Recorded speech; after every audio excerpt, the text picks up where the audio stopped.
Há 5 anos o país perdia aquele que é considerado o pai do rock brasileiro. Gênio, descarado, maluco beleza, mito. Raul Seixas tinha todas essas caras. Ao longo dos 15 anos de sua carreira, mais de 10 discos gravados, pintou, bordou e experimentou. Morreu sozinho aos 44 anos, consumido pela bebida. Depois de morto, virou mais ídolo ainda. E tem agora uma legião de seguidores reunidos em 200 fã-clubes. O Domingo 10 inicia agora uma viagem no tempo. Abre o baú de Raulzito e revela histórias picantes e divertidas contadas por amigos e colaboradores. Então, pode aumentar o volume que isto é rock and roll.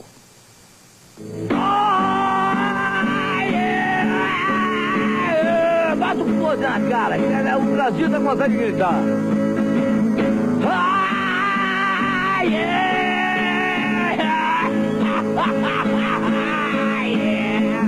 Raul Seixas tem em comum com John Lennon e Jimi Hendrix o fato de que a morte os transformou em mitos. Talvez nem mesmo Raul quisesse entrar para a história mitificado. Herói, ou como ele dizia Durango Kid, só existe no gibi. Raul só queria ser um cowboy fora da lei e viveu como tal. Eu prefiro ser... No final de sua vida, ele ganhou a companhia de um conterrâneo baiano, Marcelo Nova, ex-camisa de Vênus, fã confesso de Raul e que, assim como o ídolo, é roqueiro até a última raiz do cabelo. Os dois gravaram o disco A Panela do Diabo, rodaram o país com a turnê do mesmo nome. Marcelo Nova tem o pé bem atrás com essa história de que, de repente, Raul Seixas virou o bom moço. Depois que ele morreu, e houve aquela espécie de comoção nacional, a mídia e a indústria fonográfica utilizaram isso muito bem, né? Então, uma pessoa que era inconveniente, uma pessoa que era intratável em vida, é muito fácil transformá-la, né, depois de morta, no que se quiser, porque afinal de contas ele não está mais aqui para contestar absolutamente nada, né? Então começou a se vender essa imagem de Raul, que Raul é um cara gente boa e que é um cara acessível, quando ele nunca foi gente boa nesse sentido. Ele era gente finíssima, mas por outro lado, ele nunca foi um cara acessível, ele nunca pertenceu a esses tempos politicamente corretos e medíocres, onde todo mundo quer ser igual, né? Raul era um cara diferenciado. O barato de Raul é que ele era um cara completamente diferenciado.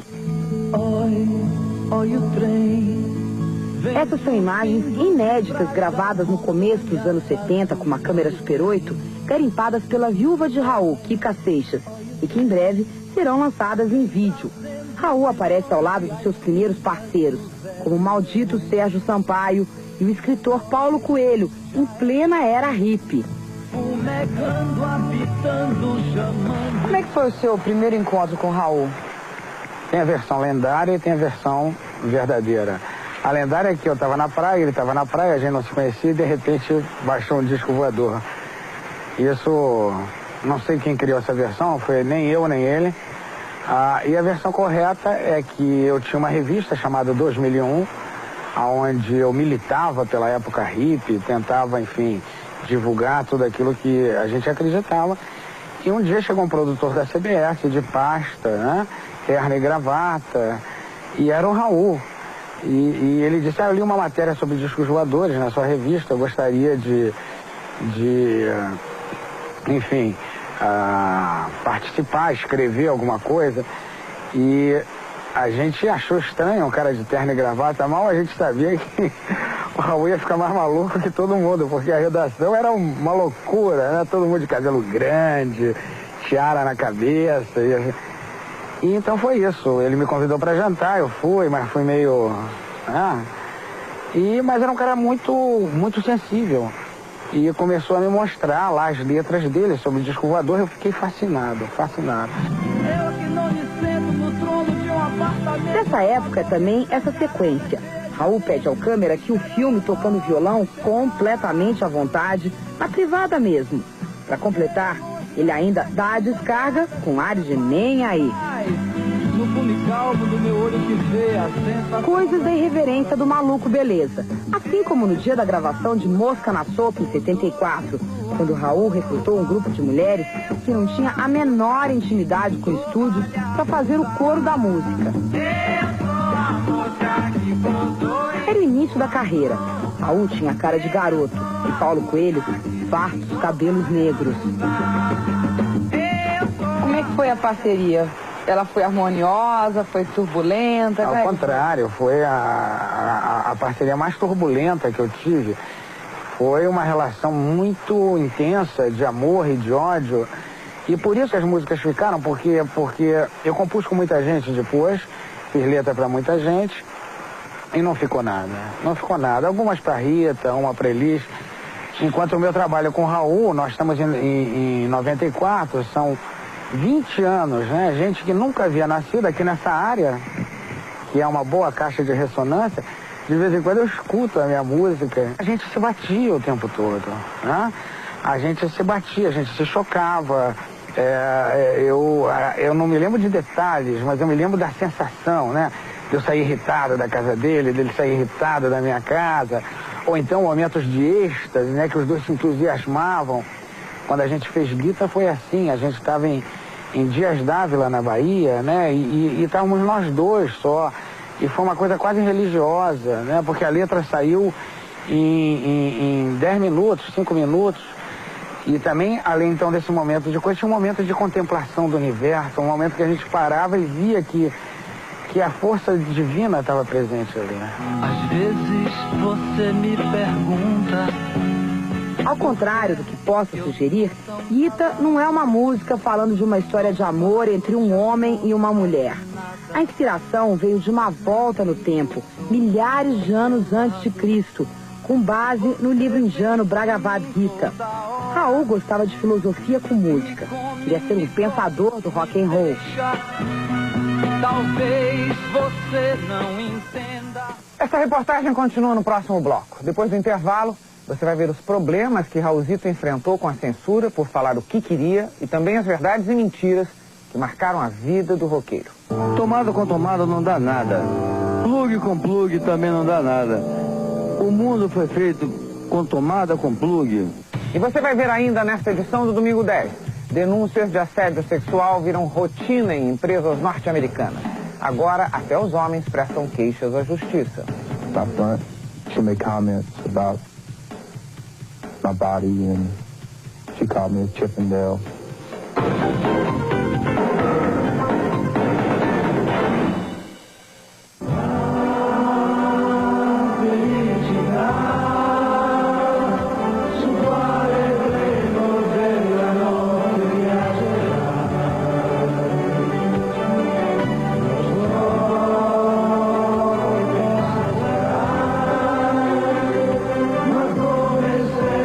Imagine tudo isso com motor 2.0 e ainda mais segurança.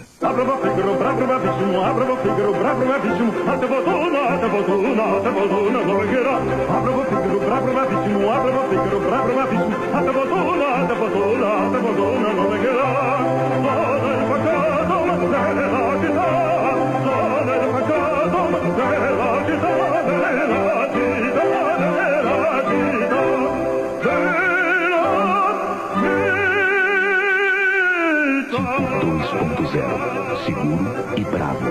Bravíssimo.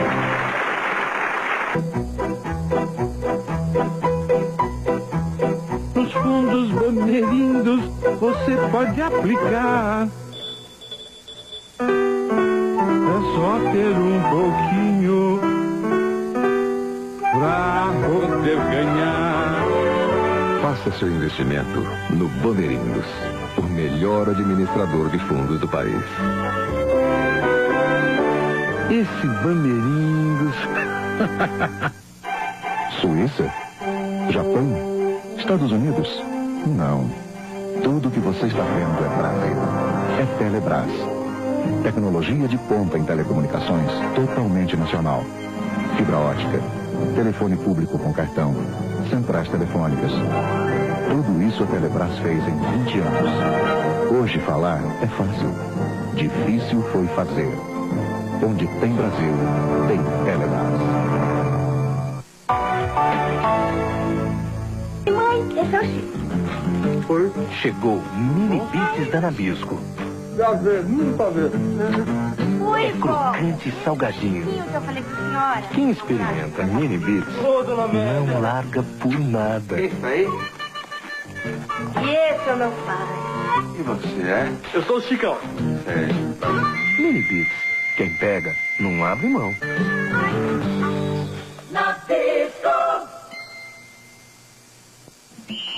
É Tetra, é real, é aniversário Sol Tintas. Tinta Paredex Ipiranga 28,80. Tinta Ipiranga acrílico 69,90. Sol Tintas, a campeã do menor preço. Continuamos com a nossa viagem no túnel do tempo. Na segunda parte da reportagem, você vai se deliciar com Rita Lee no papel do ídolo do rock brasileiro. Vai saber o que é verdade e o que é mentira na vida de Raul Seixas e os problemas que ele enfrentou com a censura.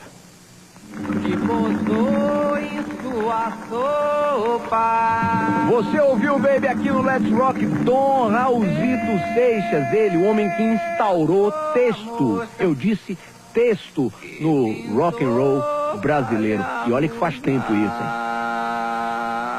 Antes disso havia dois segmentos, né? Tinha aquela coisa, a herança que ficou da Jovem Guarda, que eram letras mais ou menos ingênuas, né? Meu bem, meu benzinho e tal, volte e tal. E a chamada música popular brasileira com aqueles textos pseudamente poéticos. Então você tinha que ver o pôr do sol, e o pôr do sol era lindo, e aquela coisa. Aí de repente entrou o Raul e falou, eu devia estar contente porque sou dito cidadão respeitado e ganho 4 mil cruzeiros por mês, eu devia estar contente porque consegui comprar meu Corcel 73. Mas aqui pra nós eu acho isso uma merda. Tá certo? Quer dizer, se você transpõe esse texto pros dias de hoje, é de uma atualidade, de uma pertinência que só as pessoas que estão avante do tempo sacam. O texto de Raul causou alguns problemas com a censura. A irreverência era só a embalagem, mas o conteúdo era corrosivo.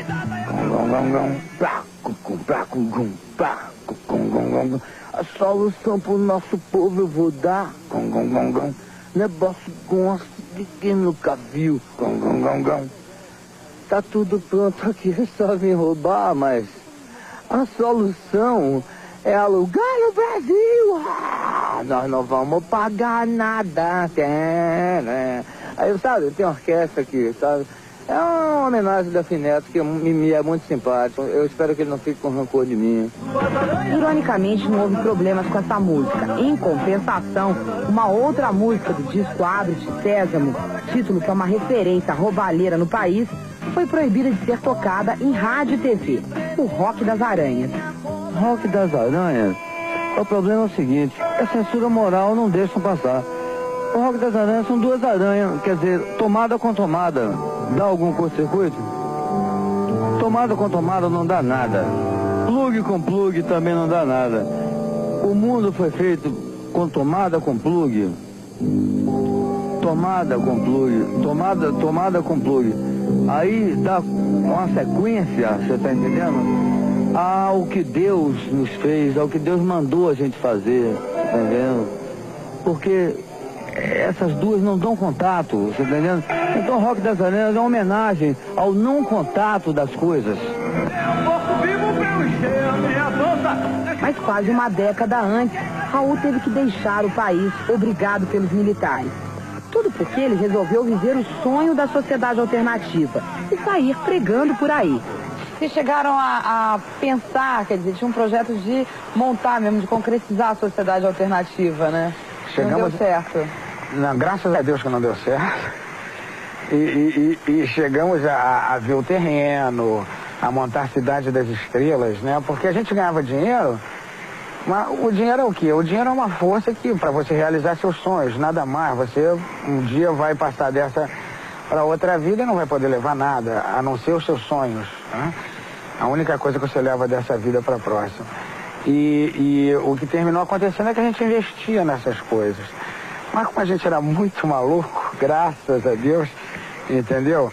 E com uma barra que eu estava mexendo naquela época, era meio pesada, foi bom que a gente não tivesse conseguido concretizar. A experiência pode não ter dado certo, mas aquilo que Raul cantava mexeu com a vida de muita gente. alternativa. Viva a sociedade alternativa. E eu quero, e você quer. Todos aqui se consideram Raul Seixistas, ou estudiosos da obra do roqueiro. Um dos estudantes mais aplicados é Silvio Passos, o fundador do Raul Rock Club. Silvio, como é que você conheceu o Raul? Conheci o Raul em 1981 através de um anúncio no jornal. Botei o anúncio no jornal assim: compro tudo que se refira a Raul Seixas, inclusive o telefone e endereço da casa dele. Um belo dia o cara do fã-clube dos Beatles me ligou, me deu o telefone, liguei pro Raul trêmulo. Ele falou: pô, nunca ninguém fez um fã-clube pra mim. Vamos almoçar. Me convidou para almoçar na casa dele, cheguei lá todo tímido para comer com o Raul. Não comi, né?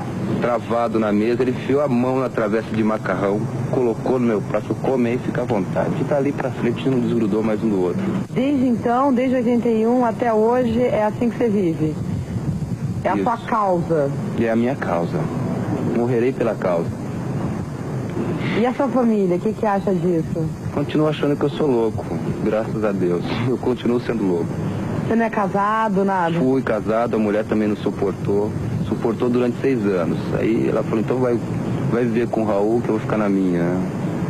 E foi dedicação integral ao Raul, até os últimos dias? Até os últimos dias. Fizeram uma pesquisa dos discos mais raros. O disco mais raro é o primeiro LP do Roberto Carlos. E esse é raro no mundo inteiro. E o segundo na lista é esse disco aqui, que foi feito em quantidade limitada, foram feitos somente 1000 cópias. E é o primeiro disco lançado por um fã-clube no Brasil. Até hoje é uma preciosidade. Tem cara que dá um fusquinha por esse disco. Silvio tem quase tudo que se refere a Raul Seixas. Muitas coisas saíram do famoso baú do Raul, que aparece nesse vídeo caseiro, feito um pouco antes da morte dele no apartamento em São Paulo. Raul Seixas, esse documento fala sobre... Isso aqui é um esboço, né? Fala de todo um baú que eu tenho, que é aquele baú ali, um grande baú, que tem toda a minha vida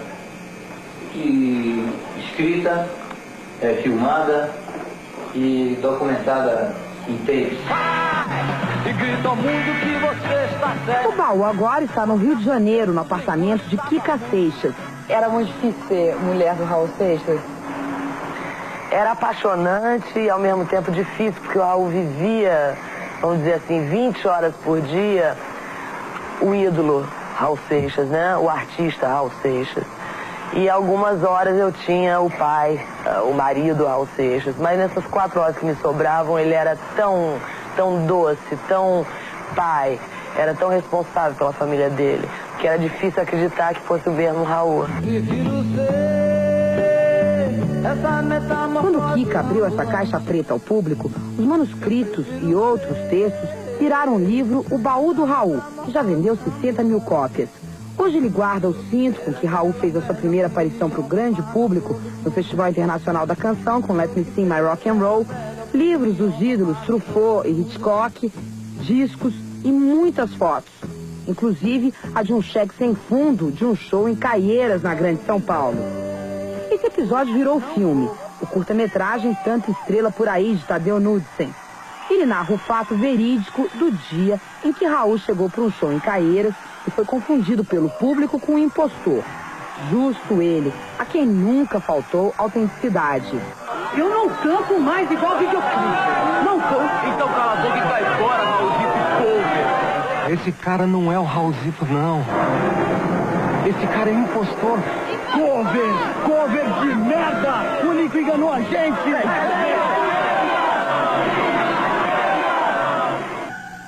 Para o papel de Raul foi convocada nada mais, nada menos que Rita Lee, que ficou absolutamente a cara do maluco beleza. Sua atuação valeu até um prêmio de melhor ator. É isso mesmo, melhor ator. Rita tem lá suas explicações para tanta coincidência. Ô Rita, o que aconteceu com você depois que você topou fazer esse filme Tanta Estrela Por Aí, baixou o Raul Seixas assim? O que aconteceu?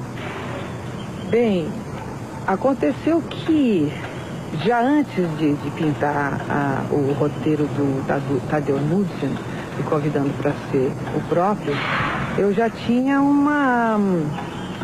já estava acontecendo coisas estranhas. Caía livro do Raul Seixas, eu acabava ouvindo músicas, ligava o rádio, era Raul Seixas. havia um Raul Seixas no ar que eu estava até gostando. Estava lá o baú do Raul, eu fuçava de tudo. Aí apareceu o roteiro de Tadeu Knudsen, né? E aí eu achei que eram coisas dos deuses, né? De eu fazer aí, ainda mais sendo super fã dele, assim, super da tribo, né? Então, topei. Foi muito bom. E aí, a coisa mais estranha que aconteceu durante a filmagem é que você sentia a presença do Raul? Eu me incorporei, né? Foi uma loucura, porque à medida que a Ana, a maquiadora, ia fazendo colocando a barbinha, colocando o bigodinho, a bochechinha já ia ficando diferente. Aí quando punha o cabelo, eu olhava no espelho, eu já passava a mão, eu já me sentia diferente, já baixava um homem ali, aí eu começava a falar com sotaque, sem querer, um sotaque meio baiano, umas coisas que ele falava, e aí meu irmão, umas coisas assim, e aí, como se não bastasse, o Silvio Passos, que é o representante e é o dono, né, Silvinho? Silvio Steps, que nem Raul Seixas chamava, ele apresentou um guarda-roupa do Raul Seixas, do acervo do Raul Seixas, né? E menina, coube tudo! Quanto você se esforça pra ser um sujeito normal. Raul era um descarado no melhor sentido.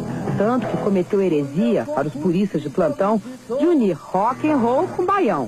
Primeira vez que ele apareceu para a grande público, aquela música lá. Let me sing, let me sing my rock and roll. A primeira parte é rock. Mas daí tem 48 quilos certos, 48 quilos de baião.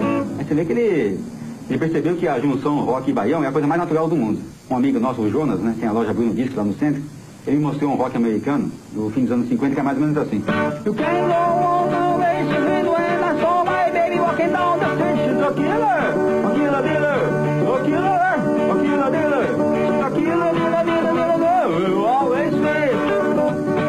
Aí, bom, isso deve lembrar alguma coisa, né? O Rock das Aranhas. Pois é. Aí eu tinha um programa de rádio, o saudoso Rádio Matraca, né? Aí eu toquei isso lá, junto com o Rock das Aranhas. A gente tinha uma sessão chamada Sessão Coincidência, né? Tocamos isso lá, os dois juntos. Depois eu entrevistei o Raul depois. Aí falei pra ele, ô Raul, nós tocamos as duas juntas, o Killer dele e o Rock das Aranhas. E ele, bicho, você conhece isso? Meti a mão. São verdades e mentiras que fazem parte do repertório de alguém que entra pra história, talvez tardiamente. Ele nunca foi um cara de fazer concessão. Raul era um cara que só fazia o que queria. É muito bonito o culto da tragédia, mas é uma tolice. Ele seria o nosso Jimi Hendrix, aquele cara que veio do disco voador e com ele foi. Porque longe das cercas embandeiradas que separam quintais, no cume calmo do meu olho que vê, assenta a sombra sonora de um disco voador.